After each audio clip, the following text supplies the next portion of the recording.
Doenças e síndromes com origem genética, anemia falciforme. Sumário: introdução, genética, fisiopatologia, sintomas e manifestações clínicas, diagnóstico, tratamento e manejo, avanços na pesquisa e tratamentos futuros, referências. Os integrantes do nosso grupo são Eduarda Batista, Graziele Carneiro, Maria Clara Queiroz, Maria Emília Medeiros e Poliana Pereira.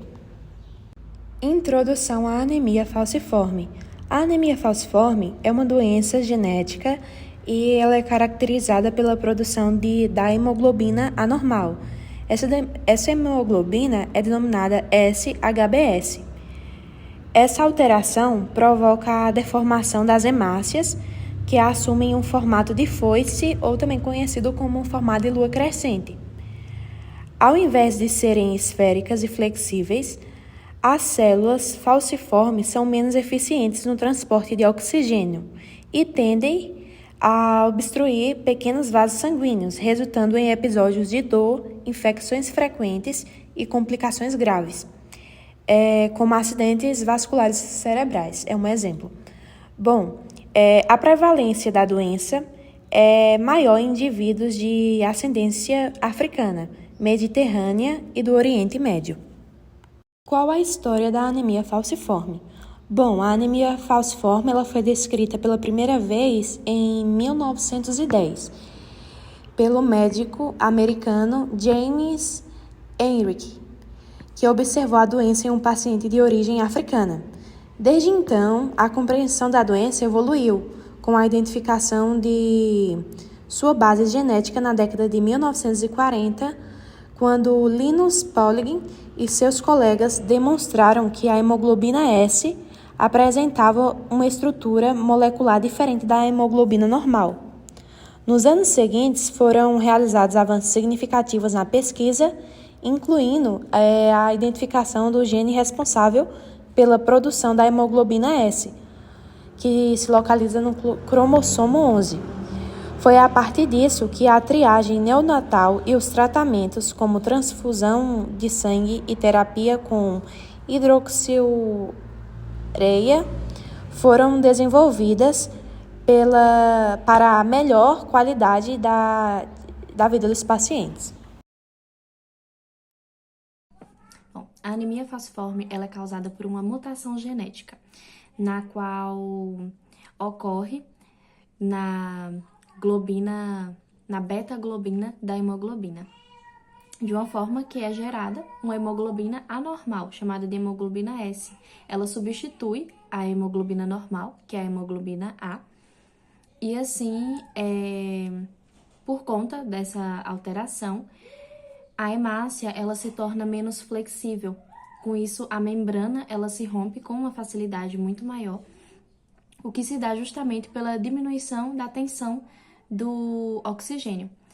Então, os eritrócitos, eles são distorcidos e por isso é formado aquele formato de foice ou meia-lua, que dificulta a locomoção das hemácias pelos vasos sanguíneos, principalmente aqueles vasos que são mais estreitos. Então, os menores. Isso pode acarretar numa obstrução ou numa diminuição ou interrupção do fluxo sanguíneo em alguma parte do corpo.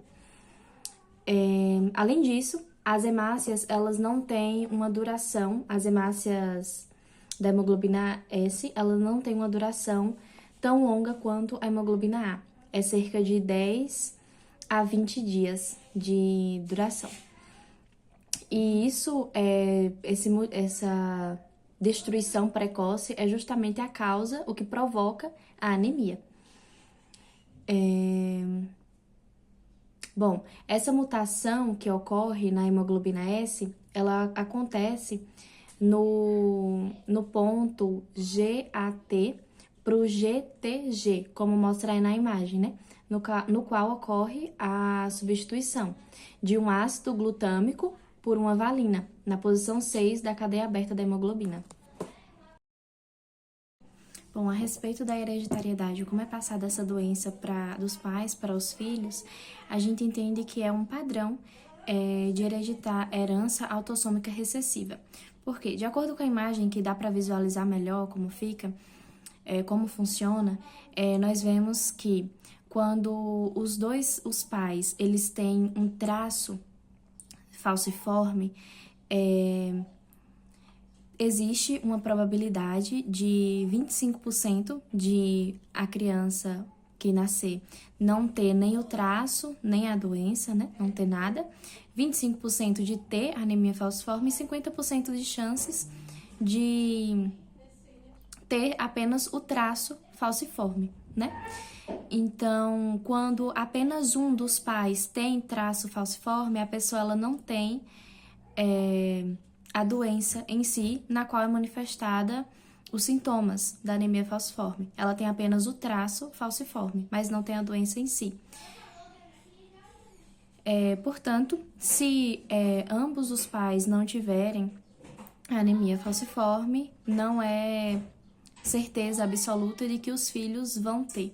A probabilidade é que quando ambos têm o traço, 50% de que os filhos também tenham apenas o traço falciforme. 25% de ter a doença, 25% de não ter nem o traço, nem a doença. Olá, sou Graziele e vou apresentar um pouco sobre a fisiologia da anemia falciforme.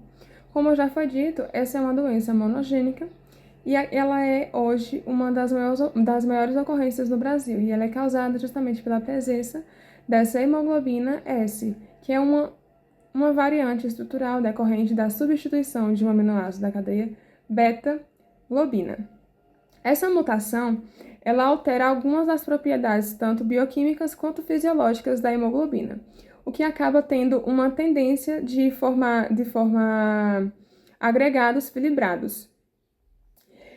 Todas essas manifestações clínicas da doença, elas decorrem justamente pela presença dessa hemoglobina S e tem início com a hemólise e o vasodioclusão, o que acaba desencadeando os demais eventos da doença, o que podem afetar tanto os órgãos quanto o sistema orgânico.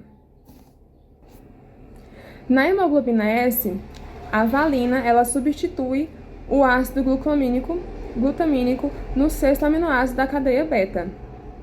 O processo de polimerização é ocasionado devido à troca do aminoácido glutamato com o aminoácido da valina. Esse aminoácido glutamato é o que apresenta maior afinidade por água, ou seja, ele é hidrofílico e também ele é polar. Já no aminoácido valina, ele é hidrofóbico, ou seja, pouca afinidade com água, e ele é apolar. Essa troca na posição 6 da cadeia beta é o que leva à formação de polímeros insolúveis que dobram a hemoglobina. E com a alteração da forma, a hemácia ela perde quase que totalmente a sua capacidade de redução, o que acaba dificultando a passagem pela microcirculação. No processo de falcização, inicialmente é reversível, caso haja uma reoxigenação.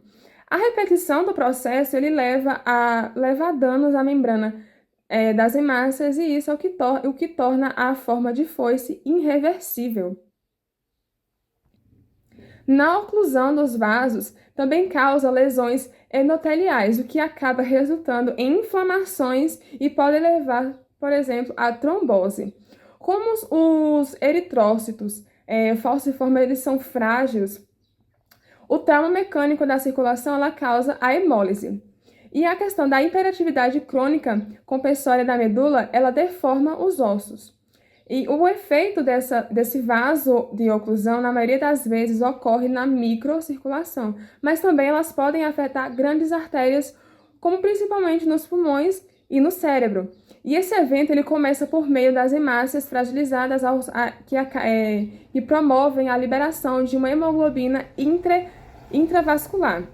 E em seguida, há danos e ativações das células endoteliais vasculares que levam a uma resposta inflamatória no local. E por fim, esse processo ele promove a adesão de células brancas e vermelhas na parede da célula, levando a vasoconstrição e reduzindo assim o fluxo do sangue e a vasooculação pela deposição de células e hemácias. Meu nome é Eduarda e eu vou apresentar alguns sintomas da anemia falciforme. Esses sintomas eles vão se apresentar de forma diferente em cada indivíduo. Podem ser mais leves, podem apresentar uma maior quantidade de sintomas e normalmente eles vão aparecer na segunda metade do primeiro ano de vida da criança. Um dos sintomas mais comuns dessa doença é a crise de dor.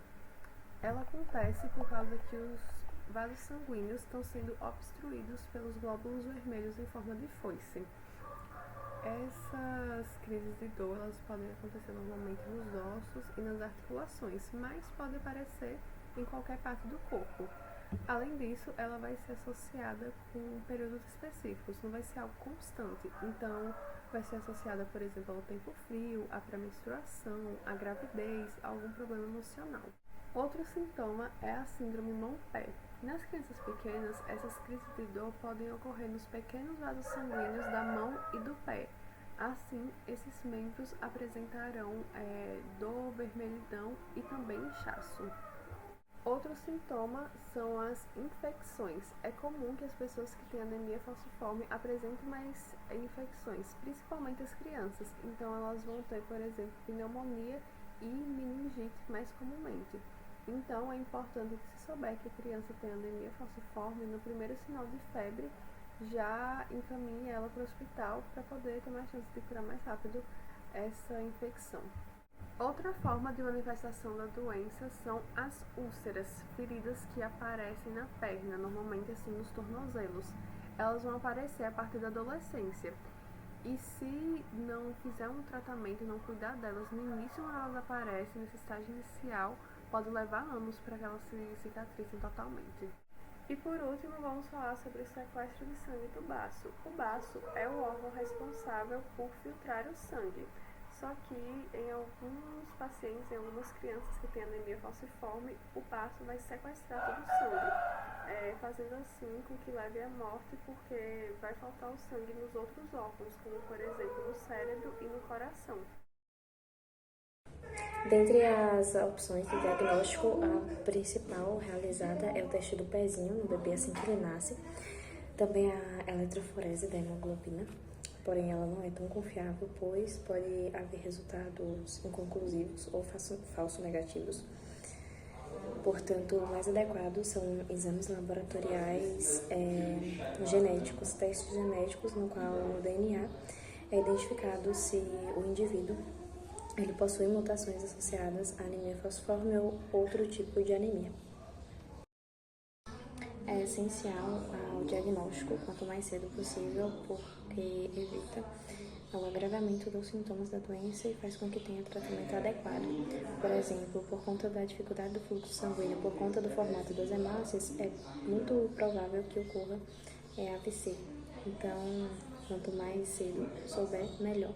Para evitar também fadiga, inchaço, os demais sintomas que podem causar a anemia falciforme. Então, quanto mais cedo descobrir, mais cedo é tratado e mais sintomas são evitados. A pessoa tem uma vida mais confortável, melhor e não é agravado os sintomas.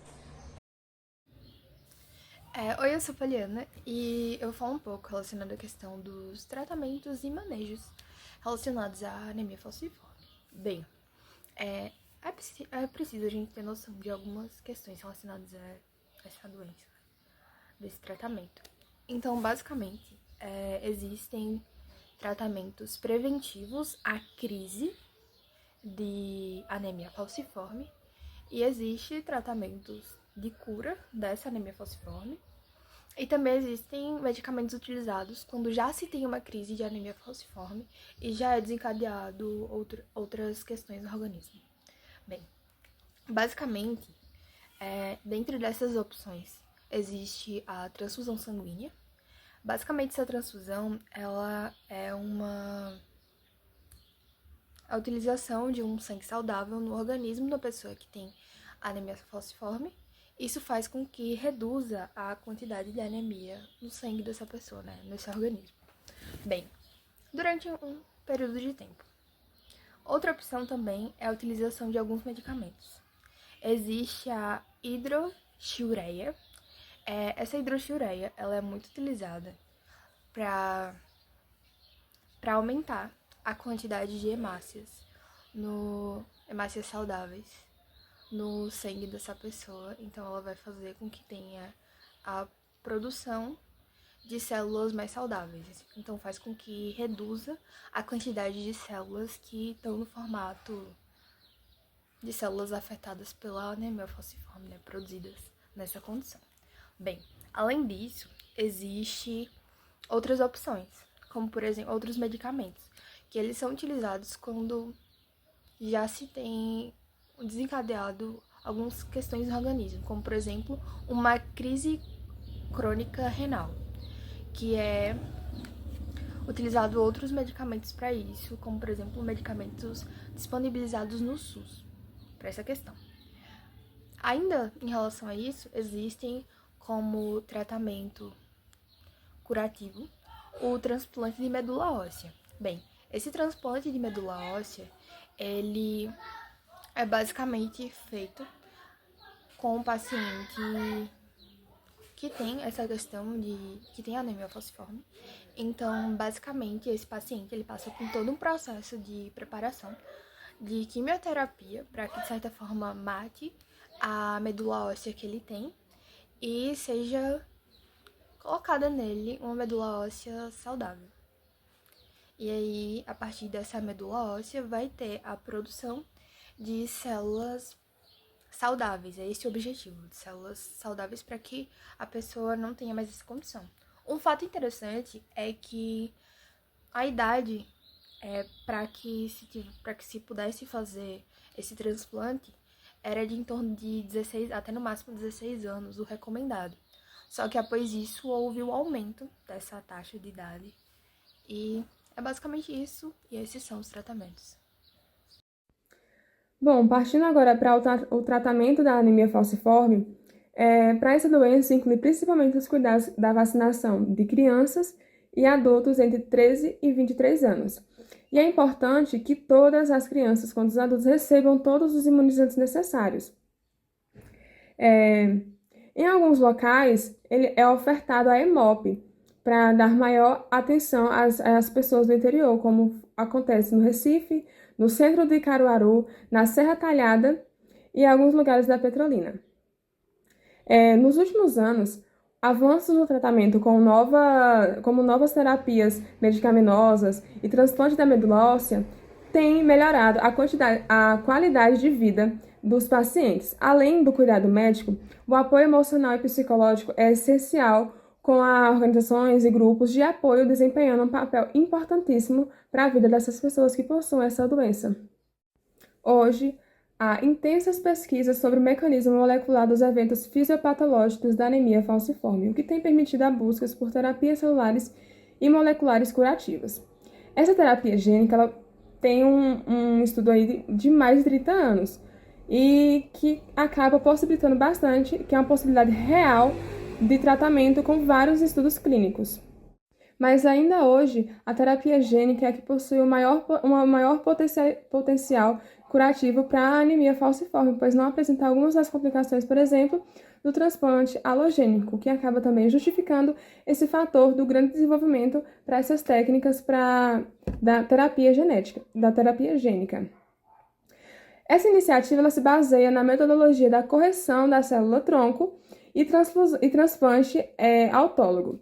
Nessa técnica, as células-troncos elas são coletadas do sangue do paciente e enviadas ao laboratório, onde serão submetidas à correção genética e transplantadas no próprio paciente. As células-troncos corrigidas elas darão origem a novas hemácias saudáveis que não irão obstruir os vasos sanguíneos do indivíduo, deixando livres das possíveis e certezas complicações causadas pela doença anemia falciforme.